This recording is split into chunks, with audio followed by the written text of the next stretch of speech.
Hi, I'm Thecia Ellis, and welcome to This Grandma's Life podcast. And I just got to thinking about it. I probably better come up with some sort of logo, not a logo, but some sort of cool thing to say about that and why I'm doing This Grandma's Life podcast. All right, I still have not been able to take the time to determine how to get this on the regular podcast streaming. So you're just going to have to look at me with the glare on my glasses. I swear, sometimes I put when I'm doing when I turn it on, do podcasts and turn the camera on, there's a setting you can do, and it takes my glare right down. And then other times, once I turn on my computer on, it reverts back to the other way, and I can't get the glare off my glasses. So, yeah, evil grandma again. Okay, this Grandma's Life podcast, episode 8. And what gets you out of bed in the morning? And this is December 2022. Oh my goodness, it's already the 1st of December. Wow. And I was looking, and I'm always saying that I've got stuff going on and stuff. I do a lot of video recording um, of stuff around not the podcast, but the homestead, and just it well. And I record Kenzie's basketball games and softball games and whatever she's doing, my granddaughter. But I was looking, I am 6 videos behind in getting those edited and put out. So I'm really trying to get things done and get those out there. So have patience with me, guys. I will do what I can to get them out there as soon as I can, because it's kind of a bummer because I do, everything has a time on it.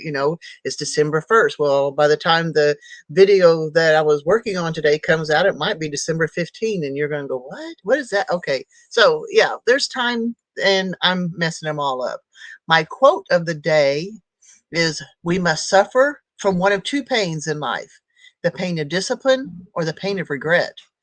The difference is discipline weighs ounces, while the pain of regret weighs tons. Unknown. I couldn't find who the author of this is. I don't even know where I got this particular quote, but it kind of struck home with me, particularly with whenever I'm saying what gets you out of bed in the morning. If you want to lay in bed, if you have the option of laying in bed in the mornings, what if you think about this quote, are you going to regret not getting up? Like this morning, I was wanting to sleep in a little bit. Even if I sleep in half an hour, it gets me behind on my schedule. Now I'm not even employed, but I'm very busy. And so getting up, trying to get that extra 30 minutes of sleep really does put me behind for the day. So, think about it. Here's a quote again: we must suffer from one of two pains in life: the pain of discipline or the pain of regret. The difference is the discipline weighs ounces, while the pain of regret weighs tons. Unknown.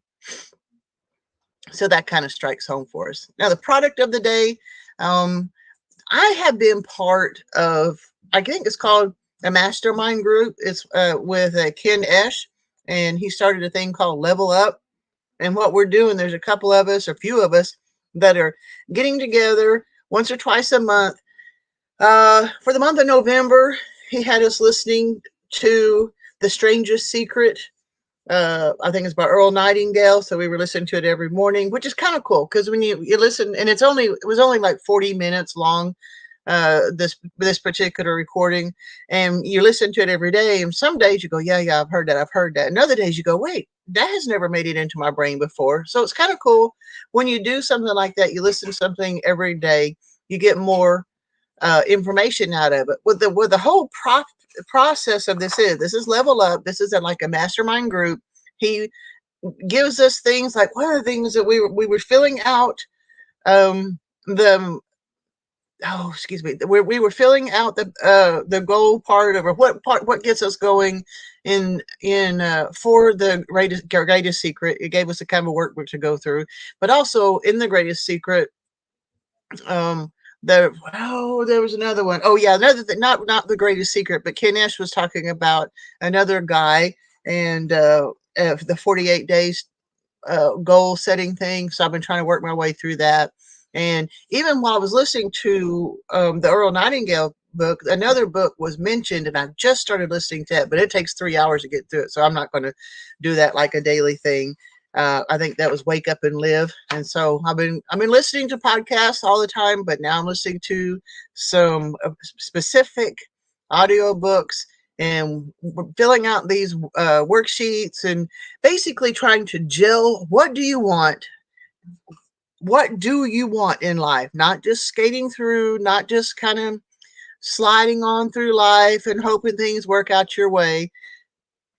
I'm trying to get everything with a purpose and put it in forefront of your brain and stuff. So this level up group that Ken has started has been already very helpful, even though we're just getting started in it.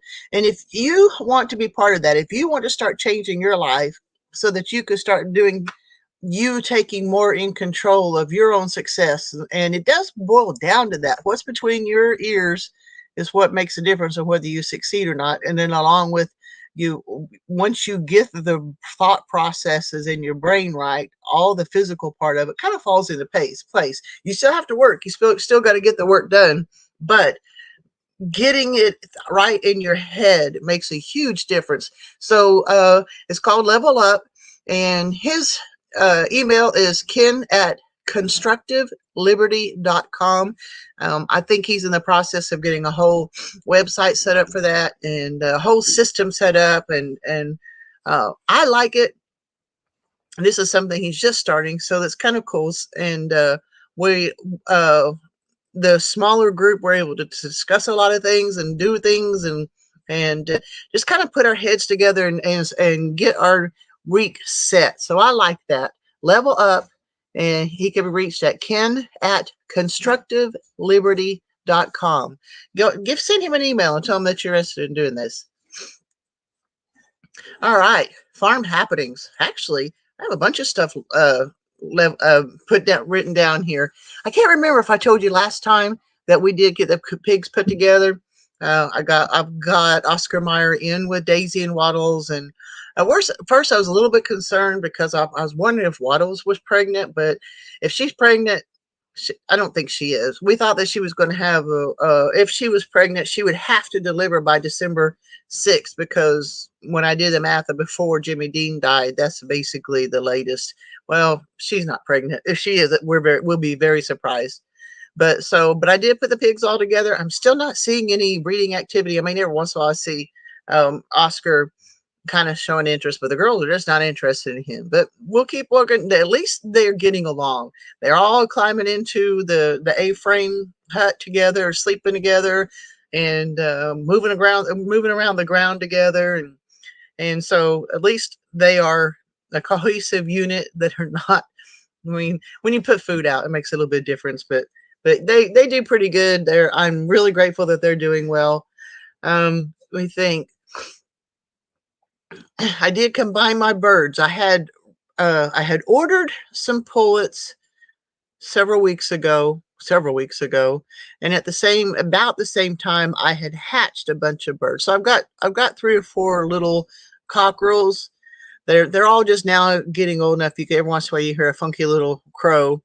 And so I've got a bunch of birds they're big enough now to fend for themselves. Now, so a few weeks ago, or a couple of weeks ago, I took my chicken tractor, the John Suskowitz style chicken tractor, and I pulled it into the middle of where we have electric net fencing, where I keep my adult ducks and chickens and stuff. And so I was hoping that if I had the chicken tractor in the midst of them with the fence between them, where the chicken tractor itself uh, protecting the birds, that they could kind of get to know each other through the fence, and then everything would be okay. And I have seen some evidence of like a couple of birds kind of bowing up to each other, but actually yesterday I left the door open to the chicken tractor, and everybody's coming and going as they please.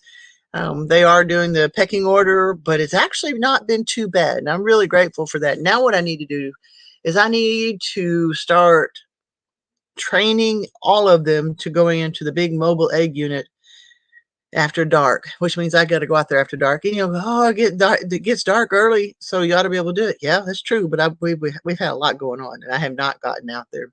And what I think I'm going to do too is I need to do a count of how many actual chicken hens I'm going to have, and do a count of roosters and the young roosters. I'm going to put them back in the chicken tractor, get them out of the electric net fencing, and then somewhere down the road I'll just get them processed. I don't want to have a whole, but that will create a whole mess of problems when you got too many roosters. So that's my next plan. I don't know when I'm going to get it done, but I will get it done at some point. But right now, everybody's in there. They're working out their pecking order, and it's been pretty mellow so far. So that's working out pretty good too. Uh, I don't know how many of you listen to Jack Spirko, and of course, all the other people who listen with him too. A few weeks ago, well, it's been months that they started talking about the breast chicken. There's the French breast, Bresse, and it's supposed to be basically a meat bird that you can get some eggs from too. I mean, it's not we all most of us who are homesteaders know that you either have an egg laying bird or you have a meat bird. And most of us, even as old as I am, were raised on Cornish crosses. Those birds are bred specifically to live about 8 weeks and be processed.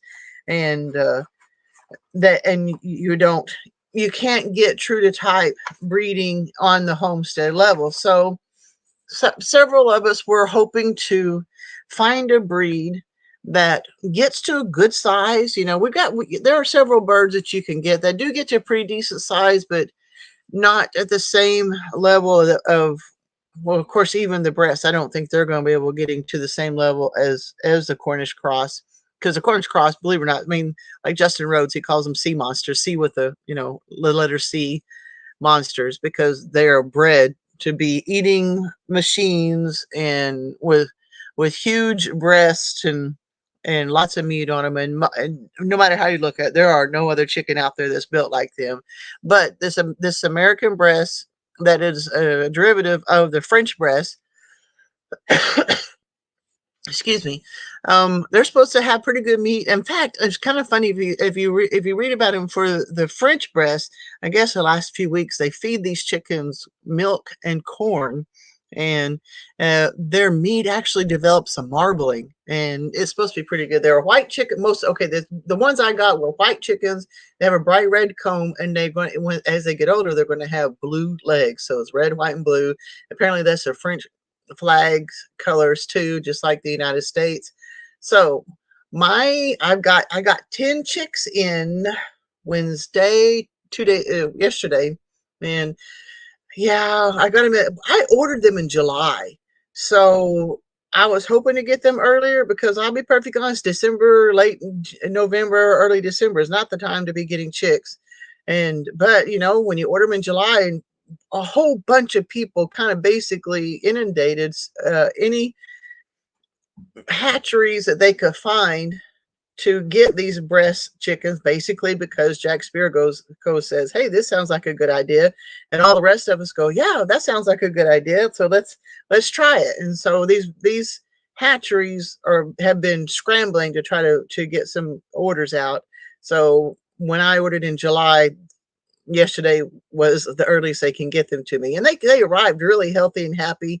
They had put hand warmers, the kind that what I'm talking about, the little hand warmer packets. There were 3 of them inside the box, and they were nice and healthy and happy when they arrived. Now, I put them in the brooder, and they were doing real good for several hours. If I watched them, they were staying warm, doing good. And then I went back a couple hours later, and 2 of them were dead because apparently they had gotten in the water. And I was so heartbroken. I was so discouraged, because for a couple reasons. These are supposed to be a complete flock that I'm supposed to be building with these 10 little chicks. And 2 of them get it. I mean, it's just a little water, the kind that you get for a brooder water. Well, they got in a little bitty trough in there and got wet and got cold, and they died. So now I'm down to 8, and I'm hoping they take care of themselves a little bit better.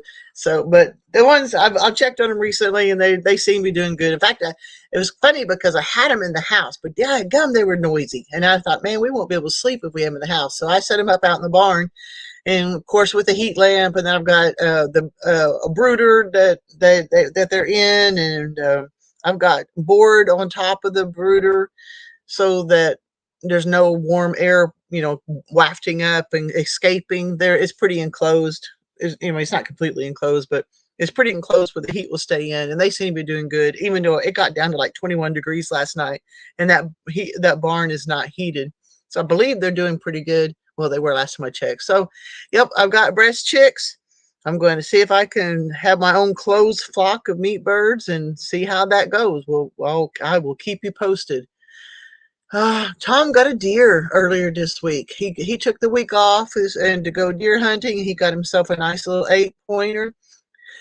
The only thing he's kind of bummed because I don't know what your laws are in other parts of the country, but here in Oklahoma, basically, once you get a buck, you're done, and you can do does and you can do antlerless and stuff like that. So he got a nice 8-pointer. We've been processing it, and we've got the backstrap cut up into nice little medallions, and he got a couple of roasts out of it, and then we're grounding most of the rest of it. Oh no, we do the shanks too. We started doing the shanks because I found a way. Well, Jack Spearco again set up a good way where you can make really good fall off the bone deer shanks, and those are good. And so got that breaking down. I think we still need to grind it because it's been on ice for a day or two, and we're just letting it go through rigor mortis and everything getting good, So we're in the process of getting it broken down and cleaned up and ground up and put away. So he got a deer. I'm glad, but he's still out there trying to get a doe now. Well, that's not working out for him very good because he saw a big 10-point buck come across tonight. He goes, I keep seeing nice bucks come through, and after I get that 8-pointer, of course, in Oklahoma, you've got the one buck, and then you gotta go with the antlerless or the does. So yeah, kind of feel sorry for him, but at the same time, I'm really glad to have that meat in the freezer. Okay, gearing up for the Christmas activities. Several things with comes to Christmas. As I have mixed emotions about the season. When I lived in California and I had to move back, everything that I owned that didn't fit in the car with my 2 boys did not make it from California. And I have beautiful Christmas ornaments, like individually given to me for gifts, Christmas ornaments to put on the tree. So everything was either made or specially bought, and they were all beautiful, and they didn't make it. And I have to admit, and that was 1994, and even to this day, my heart is broken that I don't have those special gifts, the Christmas ornaments and stuff. I mean, the pain is diminishing, I guess, over the years, but I just don't decorate. So I was really grateful that Kinsey decorated this year, and she's done a beautiful job. I'm really grateful that she's done that. She and Tom put up the tree. Kinsey did a wonderful job on the front porch. It just looks beautiful. But at the same time, all the other activities that go with it, I'm having a good time with it. I get to be the narrator. So most of this is up at the church, so I get to be the narrator for the kids program, and I enjoy doing that. But I'm also kind of rewriting the script because it needed some tweaking, and we were kind of making notes on top of notes on top of notes, and it was getting confusing. So I'm retyping the whole thing, trying to make it up as more of a regular script so that it's more easily followed and read. And then after that, I'm going to do like a PowerPoint type thing so that we can put it up on the screen. So you know how kids are learning their lines. So we're going to try to put it up on the screen so that they can read it, if nothing else. And then we also have a little bit of organization and know what to do next. I was trying to remember what the word is I want for that. So there's a couple more things I got to do for that. But I'm also part of the program. We're doing kind of I guess you call it vignettes. So we're doing different parts of the Bible. And I get to be the woman that goes to Jesus to have her daughter be freed from bad spirits. And so there's several little vignettes too. So it's kind of like we do a little vignette, and then we sing a song, and then somebody else do a vignette. We're going to sing another song and stuff. So we're doing play practice with that, and I'm enjoying that. I was hoping that we could do a float for the parade. Our little town's going to have their first annual Christmas parade, and I really wanted for us to do a float. And I guess insurance is going to say, well, it's not lit well enough, and we don't want kids on the float on the back of a trailer and falling off because people die every year falling off of a trailer and getting ran over. It's like, you know. So if we can't do a float, I said, okay, can we get a sheet and put it over a pole and write Friendly Foil Baptist Church and walk down the? I mean, it's only going to be, it's just a little over half a mile, I think, something like that. It's not a big long route. It's a little town. It's not lit. There's no parking. We're just going to go down the road. I don't know. I'm a little frustrated with that because I was really excited. I wanted to do a float. I mean, we were going to get our trailer and decorate it up, and I was hoping somebody with a better looking truck would pull it. But I guess right now it's looking like we're not going to get to do that because of insurance. But I'm hoping we can still do the parade anyway. But also at the same time, they're going to be doing some other things on that particular day. The parade's not going to be until about 6 o'clock that night, which is mean okay, the sun's already going to be down, so that could be an issue. But during the daytime, they're going to have vendors and jumping houses and stuff for the kids. I can't remember what else they do. So I think I'm going to be a vendor for that too. I'm going to sell some of my candles. I need to pour some more up, and then I'm also going to get to sell some of that Healthy Heifer skincare that my friend does. Oh, I just love her stuff. And it's tallow based, and I really like it, especially for my eczema, and it's been really great during the winter time here. But I've got an agreement with her, so I can sell some of her stuff there, and I'll have a booth, and hopefully we'll get to be in the parade. We'll have to see. So things are gearing up for Christmas. Kinsey got the Christmas tree up, and I actually bought a couple. I'm not even good at buying gifts for people, but I've already had in advance about a couple of gifts for her, and I've got another one coming for Tom. So and I got to get them wrapped and put them underneath the tree. So I'm gearing up. It's gonna be cool. We are in the middle of basketball season.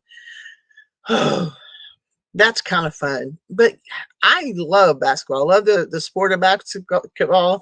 I love watching Kinsey play sports. But she is such a tiny little thing. In fact, I got to check on things while I go. I put something on TikTok and on Instagram. It's so funny. My poor little tiny granddaughter. There was this girl on this other team. She was large, over 6 foot tall.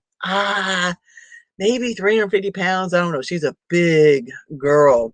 And Kinsey, for some reason, thought that she could dribble through that girl and end up bouncing off. And I got it on film, and I put it on TikTok, and I put it on Instagram today. And every time I think about it, obviously he could tell that I'm getting tickled because it's funny. She didn't get hurt, thank God. But boy, I tell you what, she is such a little thing. Every time something happens, I'm always worried that she's going to be hurt because it wouldn't take much to just knock her flat. So, and of course, we're driving all over all these little bitty podunk towns. Like one town we go to for softball and for basketball, it's called Blue Jacket. I'm not exactly sure. I need to look up the history of Blue Jacket, but we got a tournament next week in Copan, South Coffeeville. Oh, another little place we went to called Oaks is Oaks Mission. I think it's a I'm pretty sure that is a Native American territory, where you call them, for the tribes and stuff. And so, yeah, these are little bitty towns. Like, oh my goodness, on the basketball we played the other night, Blue Jacket. I think we've got a total of about 10 people on our team, maybe 12, the girls. And the others, I think they had 8 or 9 players on their team. Their boys had 5 players. That was the entire team for Blue Jacket. And go, whoa, that's nobody get hurt, nobody fell out. I guess I don't know, but they had just enough to not have to forfeit the game. But that's how little these towns are. So we are doing the basketball season. We've got another game tomorrow night. I'm going to Chelsea. That's not very far though. It's only about 20 minutes. It's probably not even 20 minutes up the road, maybe 15. So that'll be nice because like the one in Oaks, it was like nearly an hour and a half away. So yep, Chelsea be almost in our backyard. So that'll be good. That bathroom remodel. Oh my goodness. I had no idea it was going to take us this long. I say us. Well, I mean, Tom helped me a little bit yesterday. But essentially, he goes to work. And so I'm trying to figure all this stuff out by myself. But I finally got the actual shower stall itself out. and I've got most of the wall panels out. And yesterday, Tom helped me start actually taking out the 2x4 studs for a couple parts of the wall. And I was glad he was here because I was thinking a whole nother wall was going to have to come out too. But I got to looking, the subflooring has to be replaced. Just about the time I'm thinking, oh, what am I doing? Why am I doing this? I should just put it back together and forget it. But there are two pieces of subflooring that are very rotted, very rotted. One of them, where the toilet sits, it's got a piece of plywood on top of it, so you can sit on the toilet without falling through falling through the floor. And right in front of the shower stall, there's some pretty soft spots too. So there's literally two places of subflooring that's going to have to be pulled up and replaced. So it's like, okay, I'm dedicated. We're getting it out now. So, but we made some progress. I'm still working on the demolition part of it, but I'm not like doing slam hammer, slamming, tearing everything up. I'm dismantling it piece by piece and learning as I go, and it's working out. It's just taking way longer than I thought it would. My next segment is my three things. I talk about this, and this is really cool.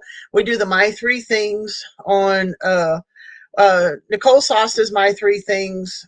I think her thing is hashtag MY the number three things, THINGS. And so when I'm on MeWe, because I'm on her, I got the idea from her, but the concept is the same. When I'm on MeWe, it's hers, my three things with the number three, but I didn't remember that when I was doing it on Facebook, and I spell all of it out.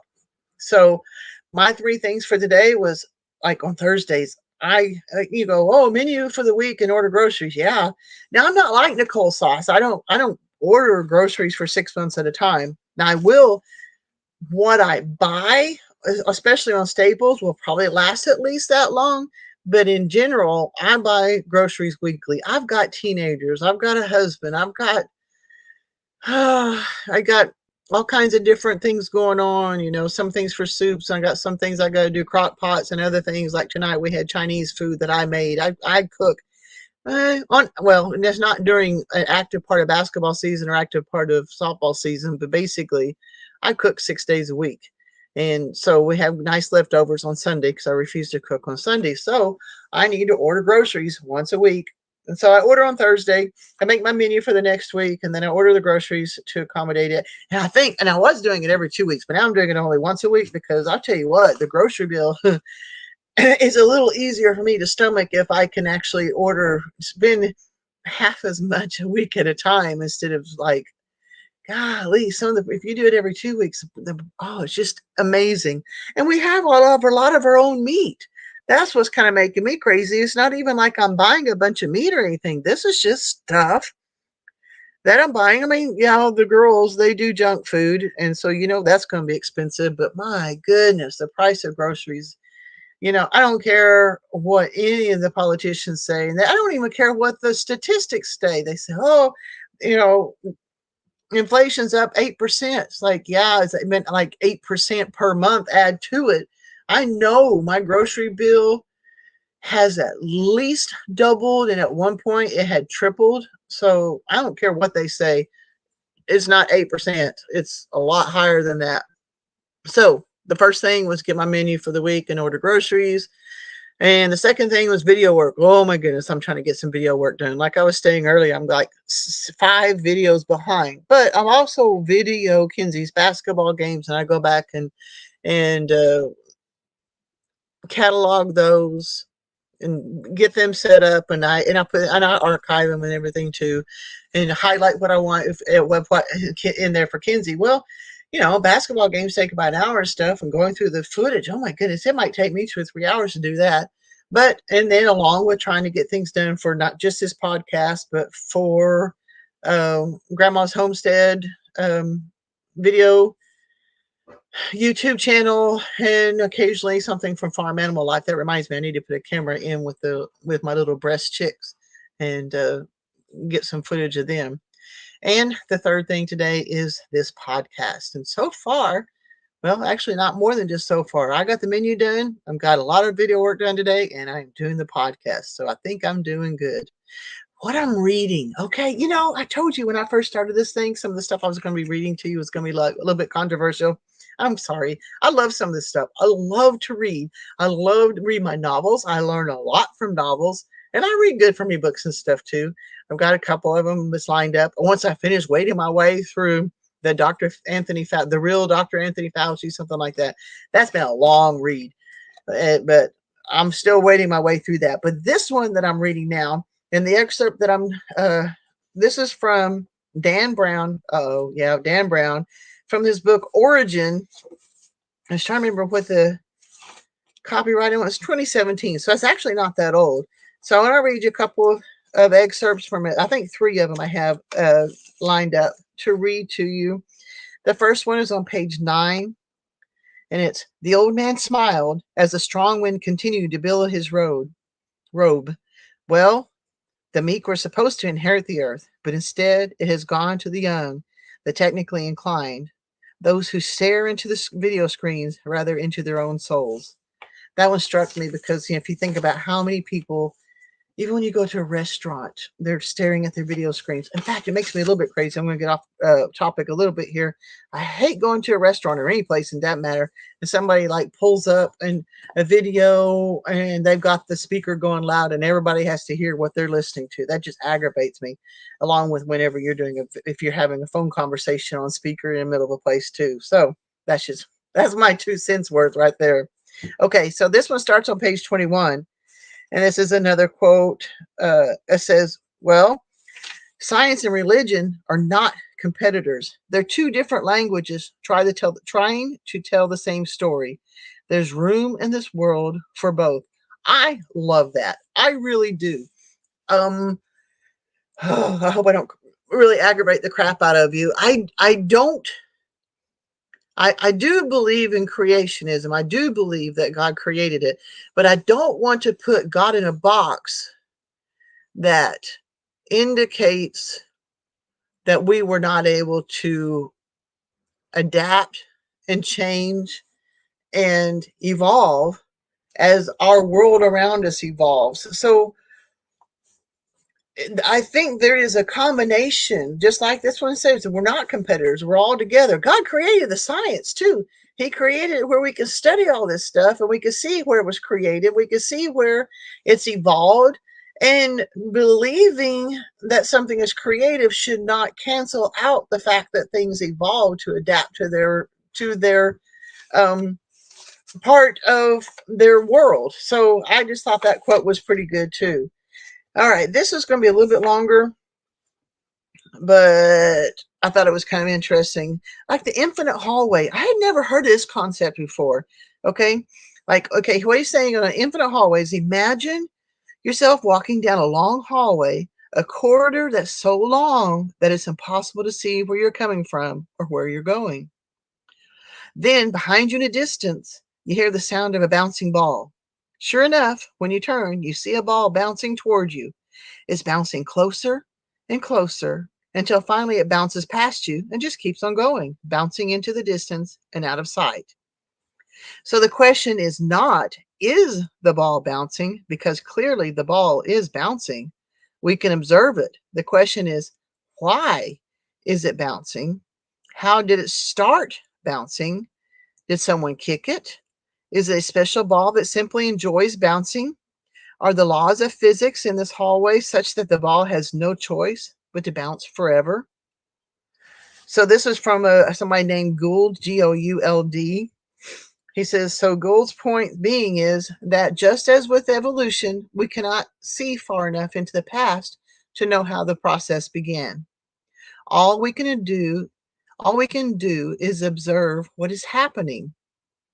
This was similar, of course, to the challenge of understanding the Big Bang theory. Cosmologists have devised elegant formulas to describe the expanding universe for any given time, t, in the past for the future. However, when they try to look back to the instant when the Big Bang occurred, where t equals 0, the mathematics all goes mad, describing what seems to be a mystical speck of infinite heat and infinite density.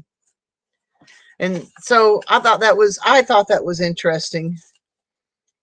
And there's more here, but I'm not going to do that for today. Talking about panspermia, we maybe cover that one next time. But I thought that was cool. So, like I said, I personally feel that creationism and evolution go hand in hand.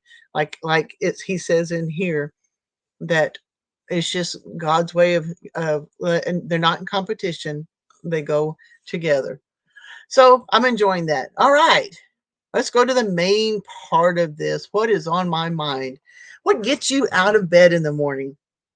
What's kind of gotten me thinking about this is I have two friends that have lost their husbands in the last year or so, and they're both struggling because they were married to their husbands for a very long time. They love their husbands very much, and they're feeling deep losses in their souls from these deaths.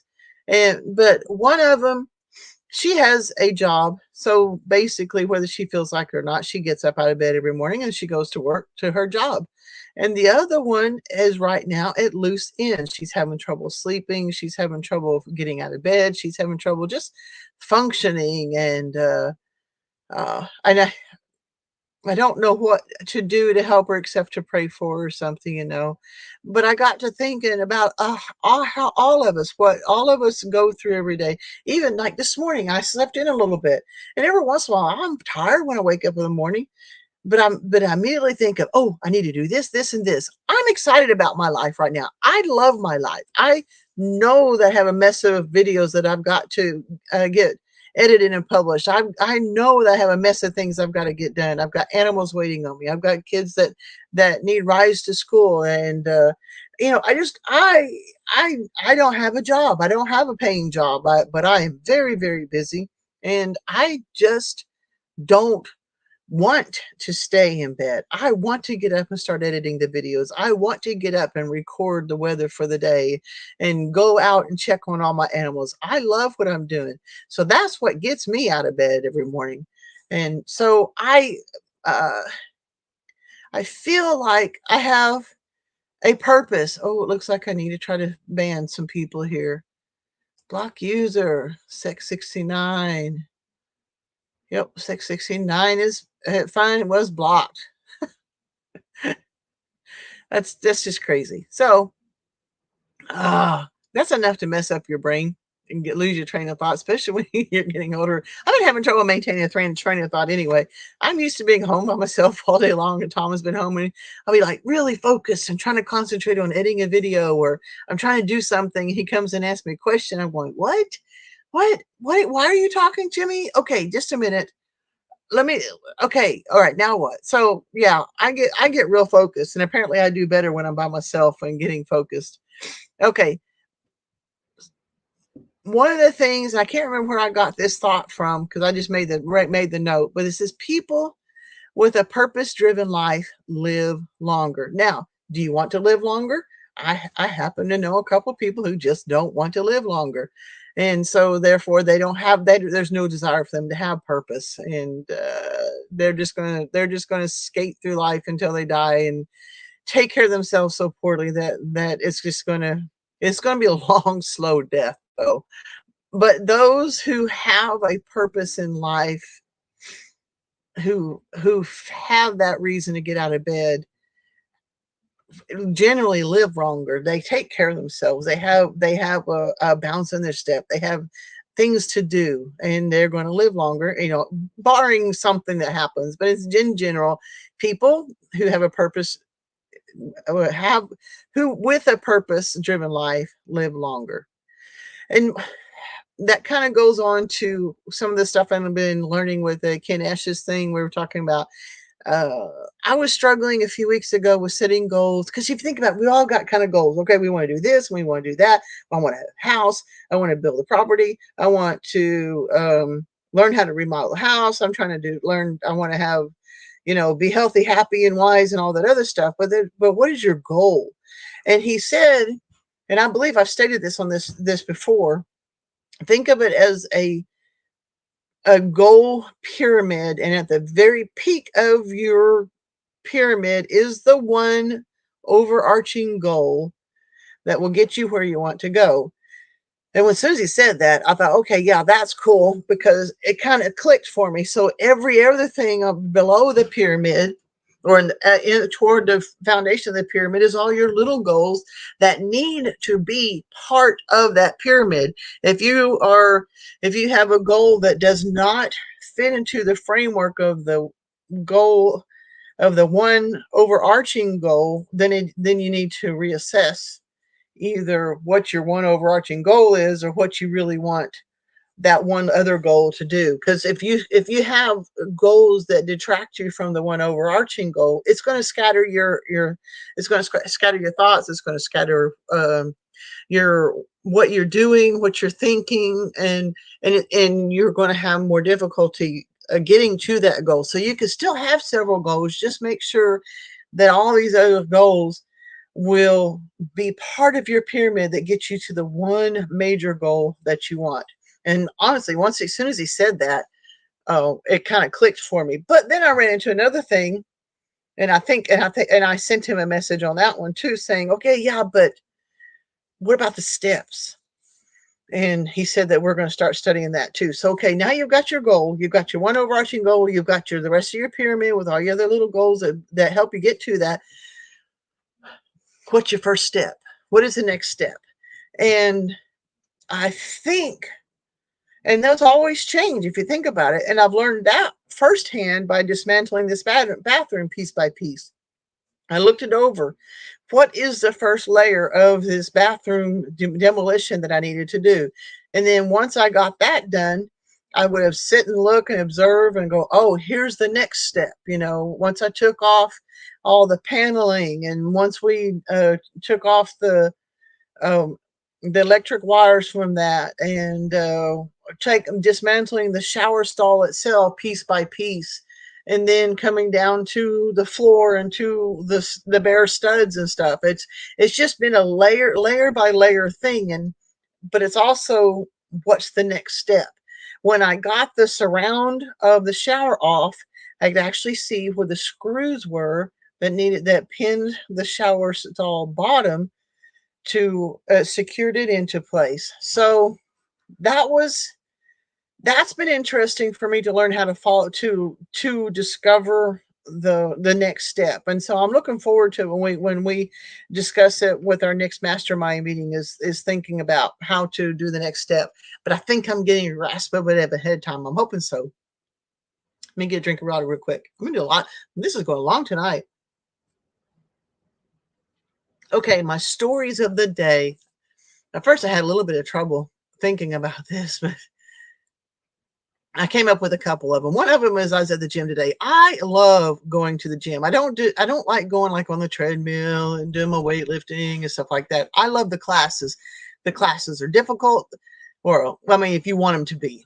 And I get a little bit enthusiastic with pretty much everything I do, as you can well imagine. So we're doing a really cool class yesterday, and other people, and they're probably being smart because they're smaller than I am, but they're probably doing 10 to 15 pound weights on these bars and with dumbbells, and we're doing some pretty wicked things with them. But no, I'm doing 30 pounds and I'm hossing things around, and that 30 pounds for most of you who work on a farm doesn't accept. But I guarantee you, if you were doing the exercises we were doing with it, the 30-pound bar was heavy. So you're really getting into it. And I had said, and there was a new girl in the class, and uh, everybody else there knows me. They know that I'm a little bit enthusiastic and go way too heavy. And sometimes I back down. I won't lie. But the class was over, and I was going, "Whoo, that was a good workout." I'm all wobbly, but I said, "But you know me, I'm going to give it all I've got." And that woman walked by. She goes, "Yeah, you look like that type." I'm like, "Oh, it doesn't take them long to figure me out." So I don't know. I do love the classes. I don't, I wish sometimes that the results showed on videos and stuff better, but you know what? Even if it doesn't show, you got to know this old lady's powerfully strong and can handle herself. Another story that I had come to think about, and I believe I posted on Facebook a few weeks ago, when we were trying to catch birds to go on to go to the process. I was doing that last roundup of the season, getting rid of extra drake or two, getting rid of an extra rooster, And oh, and I had a couple of extra tom turkeys that needed to go. Just making sure I didn't have too many males going through the winter and into next spring. And that freaking rooster got loose. And of course, my dogs were around. And they were helping me with quotes, especially Beethoven. And my rooster, I was trying to catch him, and I haven't learned how to bush hog it. Apparently, Tom's not going to bush hog, so we've got like weeds and stuff. There's like above our heads out here. So I'm trying to trace this rooster down toward the pond. Well, let's say north. I'm not even sure there's a pond anymore. It's been leaking long enough that I don't think it holds water. Regardless, I was chasing this rooster for a while, and Beethoven was trying to help me. And so then I thought, well, I can't catch it with my hands. So I went and got the fish net, which in general, most of the time, those big fish nets, like if you're trying to catch a relatively like a 4 or 5 pound catfish or something, even 10 pounds, whatever, that size of a fish net works really good if you don't have weeds and stuff that are in the way all the time. So, but I did. I finally caught the rooster and got him to the processor, and we ate him just a couple weeks ago. So, yeah, there's always something going on, but I like my life. I like it this way. My next thing is income producing activity. This is like, it's called my IPA income. I'm okay. Anyway, income producing activity. I'm trying to figure out how to make some money for this next year. And I, my timing may be off on this for this next year, but because they've had some turkey shortages and all kinds of things. They keep killing off these chickens, and I'm not even gonna go down that road. I'm just gonna let you know that I don't. Okay, basically though, I'm considering doing the math and seeing how long it takes to. I think it's 20 weeks for a good sized turkey, and I would like to be able to do 2 different batches of turkeys about a month apart, where they get processed about a month apart. So, like the week before Thanksgiving, have turkeys ready to go, and the week before Christmas, having the last batch of broad-breasted turkeys ready to go. But counting backward from them, so I know when to order my turkeys, and putting out and taking orders for these turkeys and getting a deposit. And I'm hoping to do that, and however many deposits I can get, and I'll raise those turkeys and I will sell them during that appropriate time. So that's what I'm considering doing for the income producing activity. But that's like the basically just the planning stages and getting the word out for it and stuff too, for whomever would want a turkey. But basically, honestly, they would be pasture raised. But even at $5 a pound, we're talking about a 20-pound bird. I think is like $75, something like that. No, it'd be more than that. It'd be $100. So they say people pay that much for them. I'm just not sure that I could get that here, but we'll have to see. Maybe if I figured out a way to advertise it in Tulsa or something. I don't know. But that's what I'm thinking about doing for my income producing activity. I'd like to start making some money on this farm instead of just I've been focusing for so long on just making sure that I have food for our family. It's time for me to start focusing on how to sell its things and make money for my family too. Okay, creator of the day is Toolman Tim Cook, and he's got a podcast called Toolman Tim's Workshop.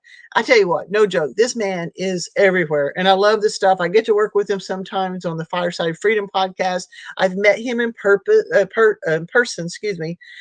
He's up in Canada, and but he came down to Tennessee, and I got to meet him in person. Very helpful. In fact, he put me on a pretty good path to help me get myself going too. And so I've just been I like his work. He's everywhere. Oh my goodness. I was looking, I think he had posted something on a TikTok, and how you can put like you're on Instagram and TikTok and Rumble and all that other stuff. He had a whole mess of things. He's everywhere, but he's worked his butt off too. And he also does, I think it's called Four Seasons, handyman services or something like that. So right now he's in the middle of snow cleaning up there where he is, but he does all kinds of stuff. His wife has he was able to get it where he can do his wife wanted to open up a daycare, And so, but mostly wherever he is, he's got some sort of social media presence everywhere, everywhere he is. And he's funny and smart and very helpful. And I really like his stuff. So his, like I said, his podcast is Toolman Tim's Workshop. He does a lot with TikTok and Instagram. He probably, and I'm pretty sure he is. Yeah, he has a YouTube channel too. But I don't know if you do. I post on YouTube whenever I can, but I admit I'm not watching very much anymore. But check him out, Toolman Tim's Workshop, and I think you'll find that he's very helpful and can give you a lot of good tips. All right, where I can be found. Okay, I'm telling you right now, I'm still at Ellis Family Farms on my YouTube channel. I maybe even as near as tomorrow, I'm going to be Grandma's Homestead. So that's how close we are to that transition from Ellis Family Farms to Grandma's Homestead. So that's one channel on YouTube. Farm Animal Life, that's on YouTube. That's where I just stick a camera in with one of my animals and they do their own thing on their own time, and I post their videos occasionally. I'm on Instagram as Thecia Ellis. I'm on TikTok as at Thecia Ellis. Facebook, I am Thecia V. Dayhoff Ellis. MeWe, Thecia Ellis. Twitter at Thecia E. And I'm on Telegram, a couple other places too. I need to get those updated too. But yeah, you can find me. There aren't very many Thesias in the world, and so I'm usually pretty easy to find. Only thing is, if you like Google Thecia, it comes up the CIA, and I'm not the CIA, but that's okay. You can find me. All right, guys. This has been my longest one yet, but I've enjoyed it. Guys, I'm telling you this at the end of my videos too, to live until you die. That's just part of what getting up gets me up out of bed in the morning. I love the enthusiasm I have in my life. I love the life. I mean, I have bad days. I have things happen all the time, but I still love my life. And I have determined that I'm going to live until I die. And that's what I want you guys to do too. So God bless. I'll see you next time.